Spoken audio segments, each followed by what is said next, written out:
Hey, I've just reached 50,000 views and 650 subscribers on my channel, and I just wanted to say thank you to everyone for liking my videos, for subscribing to the channel, and all the nice comments you guys have been leaving. I actually really appreciate it. So to mark the occasion, I thought I would just make a little video to answer some of the most frequently asked questions I get in the comments. So the question that I get asked most by far is, what is going on with this flippy music album thingy? And what that is it's actually the iTunes screensaver that's part of Mac OS X. What you don't actually see in my videos is just off to the side here, I've got a MacBook Pro, and that's what's making everything happen. And the other part of this is that with my music collection, I've been making sure to collect all the album art for each album.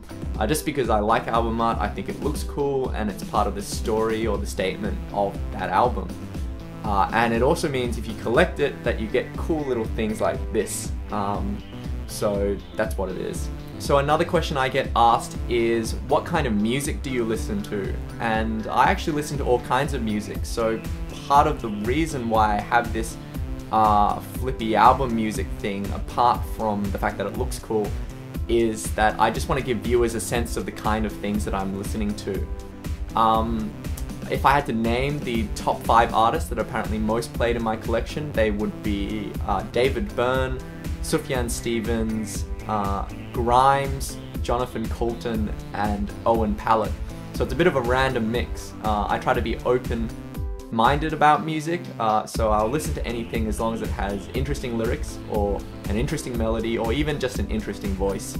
So another question is, how do I test audio gear? And I actually think in order to get a good sense of how something sounds, you really need to listen to it for an extended period of time, just with music that you know well.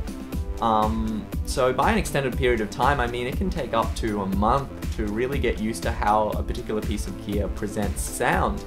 I'm not a big believer in burn-in, but I do believe the brain does take time to get used to a new pair of headphones or a new pair of earphones, just like the brain takes time to get used to a new pair of glasses.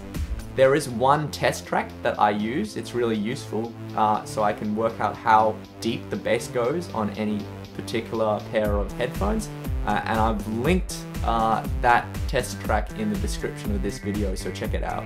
So another question I get asked is, what are these speakers behind me? And these are Actimate Minis, and they're sitting on top of ISO acoustic headphone stands. They're fantastic speakers, and they were a birthday present. I've been meaning to make a video about them, but they're actually an Australian company, and I don't really know how widely available they are outside of Australia. But if you really do want to see a video about them, let me know in the comments. So another question is, do I use a headphone amplifier? Do I use a DAC? Which one would you recommend? And I actually use a JDS Labs Objective 2 and ODAC combination, which you can see sitting quite snugly in these speaker stands here. In case you don't know, the ODAC and Objective 2 are the open source headphone amplifier and DAC designs by the mysterious audio engineer NWAV guy.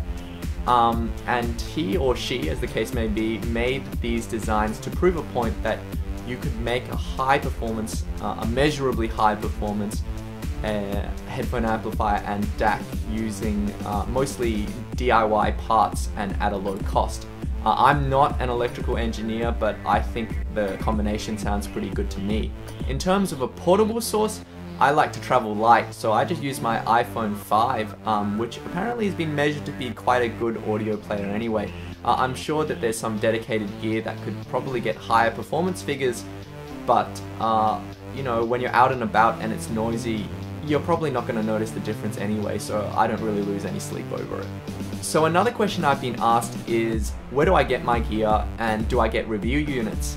Well, apart from the videos where I've explicitly stated that it was a review unit, like in the RHA MA350 and MA450 earphone review video, all the gear in my videos has been stuff that I've either bought at retail or traded with other enthusiasts.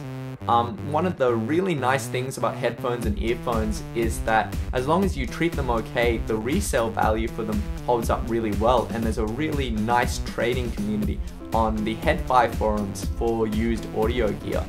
So it's actually not too bad. You can collect headphones and have them for an extended trial and then sell them off when you don't like them, and you won't lose too much money doing it that way. So another question I get asked, or I guess a comment that is often made on my videos, is what is with the hair? And you know, all I can say is that I just like asymmetrical haircuts. You know, I don't really like styling my hair because I'm too lazy to do it, and I don't like getting hair gel and stuff in my headphones.